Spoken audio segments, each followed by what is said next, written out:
रहमत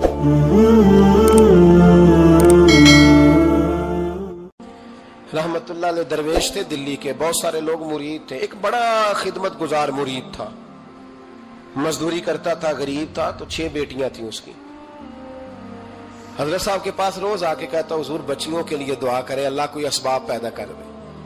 एक बच्ची की शादी का खर्चा 1000 दिनार है और मैं गरीब हूं। हजरत साहब दुआ कर देते। खानका शरीफ के थोड़े ही फासले पर, हजरत जहां बैठ के मुरीदों की तरबियत करते थे, उससे थोड़ा ही फासले पर ना एक ईसाई रहता था, बड़ा मालदार था, बड़ी सारे ऊंट, गायें, भेड़, बकरियां रखी हुई थी और हजरत शरफुद्दीन रहमतुल्लाह अलैह की बड़ी मुखालफत करता था। और ये जो आपका गरीब मुरीद था, ये उसका पड़ोसी था। एक दिन बुला के ना उनको कहने लगा कि तू किधर जाके जो है वो टकरे मार रहा है, वहां से कुछ नहीं मिलने वाला। वो तुझे क्या देंगे जिनकी खानका खुद चंदे पे चलती है, मदरसा चंदे पे चलता है, मस्जिद चंदे पे चलती है। तेरी बेटी का मामला कहां हल होगा? तो उस दरवेश ने कहा कि तू मेरे पीर को नहीं जानता, तू अजय मेरा महबूब नहीं डिठा, तो पता नहीं ना, तू इस रास्ते का मुसाफिर नहीं, तू नहीं जानता। उनका बस चले ना तो वो हर कीमत में मेरी बेटियों की शादी करा दे। अब वो ईसाई था, कहने लगा अच्छा चलो ठीक है, अगर इतनी बात है ना तो जाओ उनसे जाके कह दो कि 6 साल के लिए मेरे साथ मुआहदा कर लें, तो मेरे जानवरों को चारा डाल दिया करे, 6 साल ड्यूटी करे, मैं 6000 दिनार दे देता हूं।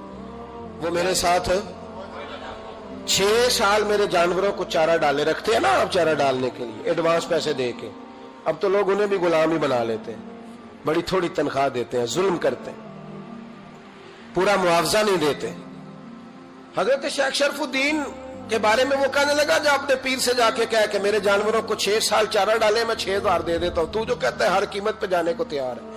उसने जब ये बात की तो मुरीद ने नाराज हो गया, वो लड़ाई हो गई, गिरबान पकड़ लिया, झगड़ा हुआ, बात बड़ी दूर गई। इस तरह की बात करता मेरे हजरत के बारे में, तेरे जैसे कई मैं वहां काम पे रखा दूं। जब वो बड़ी बहस हुई, बात मोहल्ले में, इलाके में फैल गई, दुनिया ने सुन ली, तो शेख शरफुद्दीन तक भी पहुंच गई। इस तरह झगड़ा हुआ है। लोग सो गए इशा की नमाज के बाद। हजरत साहब ने ना सर पे कपड़ा लिया, उस ईसाई के दरवाजे पे दस्तक दी। वो बाहर आया, फरमाने लगे लोग तो सोच समझ के मुलाजम रखते हैं, तूने भी तो सोच ही लिया होगा, तभी तो मुझे ऑफर की है। तू अपनी ऑफर पे कायम है? वाकई मुझे रख लेगा और 6000 दिनार दे देगा?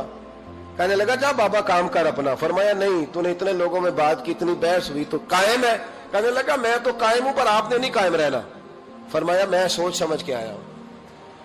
उसने कहा आप ड्यूटी करेंगे, भैंसों को चारा डालेंगे? फरमाया एक शर्त, बस जब अजान हो जाए ना तो मुझे रब की नमाज पढ़ने की इजाजत दे देना, बाकी सुबह शाम जो तू कहेगा। अगर उस गरीब की बेटियां ब्याही जाए तो मुझे और क्या चाहिए? उसकी 6 बेटियों का बोझ है उसके सर पे, तू मुझे रख ले। अल्लाह अकबर। वो कहने लगा चले पे मेरे साथ खते बंदगी कर ले। आजकल हम स्टाम्प करते हैं, उस जमाने में खते बंदगी होता था, गुलामी का खत, काजी शहर के पास। यानी उसका ख्याल था कि चलो स्टाम्प की बात करूंगा तो भाग जाएंगे। फरमाया चल मैं तैयार हूं। काजी तक गए, तय हो गया, 6000 दिनार दे दिए। हजरत ने मुरीद को बुलाया, फरमाया पुत्र ये ले जा मेरी बेटियों को रवाना कर दे। कहने लगा हुजूर ये क्या कर रहे हो आप, कुछ सोचे? फरमाया यार जब तुझे बेटा बना लिया तो फिर मेरी पोतियां तो लगती हैं ना, मेरा हक तो बनता है ना, जाके ड्यूटी कर, उनको ब्याह दे। बात फैल गई। बादशाह भी अकीदतमंद था, वो 12000 दिनार लेके पहुंचा। क्या बताऊं इन रब के बंदों का दिल कैसा होता है, क्या दर्द होता है, क्या रंग। 12000 दिनार लेके बादशाह आया और आके हजरत को पेश किए, का हुजूर आप दें इस ईसाई को डबल दें और जाए काम करें। आप फरमाने लगे तू पैसे दे, शर्तें ना लगा, मेरा जहां दिल करेगा मैं खर्च करूंगा, मुझे तो मजा ही अब आने लगा है, अभी तो लुत्फ आ रहा है, अभी तो जायका आया है कुछ करने का, पैसे देने या तो दे, पाबंदी ना लगा, जहां मेरा दिल करेगा मैं। उसने कहा हुजूर ठीक है रख ले। हजरत ने फजर मस्जिद में पढ़ी, जेब में 12000 दिनार थे, ऐलान फरमाया भी किसी और की बेटी भी बैठी है तो पैसे मेरे पास है। वो 12000 दिनार भी बांट दिया और 12000 दिनार बांट के ना तो फिर चले गए खेत में चारा काटने। उस ईसाई को किसी ने बतलाया कि उनके पास तो 12000 आया है, पर तुझसे जान नहीं छुड़ाई उन्होंने। वादा ये हुआ था कि 6 देंगे तो जाएंगे, जब तक देंगे नहीं तेरे घर में काम करेंगे। وہ نا چارہ کاٹ رہے تھے حضرت صاحب، تو وہاں پہنچ گیا، دور جا کے کھڑا ہو گیا، کہنے لگا بابا پہلے تو میں نے مسلمانوں کے اخلاق سنے تھے، اب تو میں نے دیکھ بھی لیے، پر یہ بتا جب 12,000 آیا تھا جان کیوں نہیں چھڑائی؟ تو حضرت چارہ کاٹتے کاٹتے رو پڑے، فرمانے لگے تو نہیں نہ جانتا یہ بیٹیاں سانجی ہوتی ہیں، پتہ نہیں نا، میرے رسول پاک نے تو حاتم تائی کی بیٹی کے سر پہ کپڑا رکھ کے کہا تھا بیٹیاں برابر ہوتی ہیں، تو یہ نہیں پتا جب اس کی 6 بیٹیوں کی شادی ہوئی ہے میرے اندر روحانیت کتنی بڑی ہے۔ فرمایا پھر 12,000 آیا ہے تو 2-4 بچیاں پھر گئی ہیں، تو یہ نہیں پتا میں اندر سے راضی کتنا ہوں، میں تیری نوکری کرتا رہوں گا، پتہ نہیں اللہ کتنی بیٹیوں کو بیاہ دے گا۔ اتنا رویا وہ عیسائی کے پیروں میں بیٹھ گیا، کہنے لگا بابا میں نے تیری مخالفت کی ہے پر تیرے قریب آ کے پتہ چلا ہے کہ تو بہت اونچے اخلاق کا مالک ہے، اور اگر تیرا یہ مقام ہے تو تجھے اخلاق سکھانے والے محمد عربی کی شان کتنی ہوگی۔ ظالم کی بولیے جاتے نہیں لوگ جھوٹے گواہ بن کے، وکیل صاحب کو نہیں پتا ہوتا کہ یہ بندہ مجرم ہے جو میرے پاس آیا، کیا مجرموں کے وکیل نہیں ہوتے؟ بولے تو اس کو پتہ نہیں ہوتا وکیل صاحب کو کہ یہ صاحب مجرم ہے، میرے پاس مقدمہ لے کے آئے، اور اگر بے ادبی نہ ہو جائے تو میرا خیال ہے قاضی عدالت کو بھی پتا ہوتا ہے کہ مجرم کون ہے اور مظلوم۔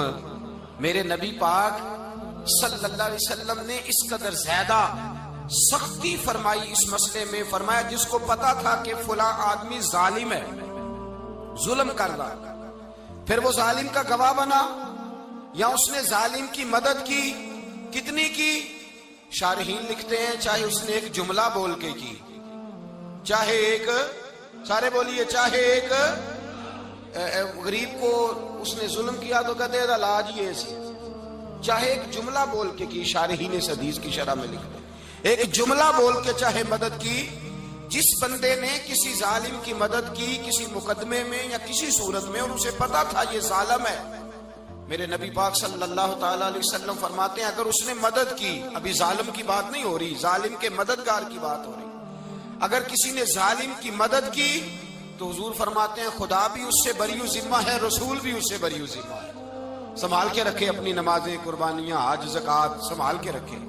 اگر ظالموں کا مددگار ہے، الیکشن آ لینے دے، آپ کو نظر آ جائے گا کون کون ظالموں کا مددگار ہے، نظر آ جائے گا۔ اپنی جیب سے لوگ پیسے دے کے ظالموں کی مدد کریں گے، ان کے فلیکس چھپوائیں گے، بورڈ لگوائیں گے، جیبوں سے پیسے دے کے۔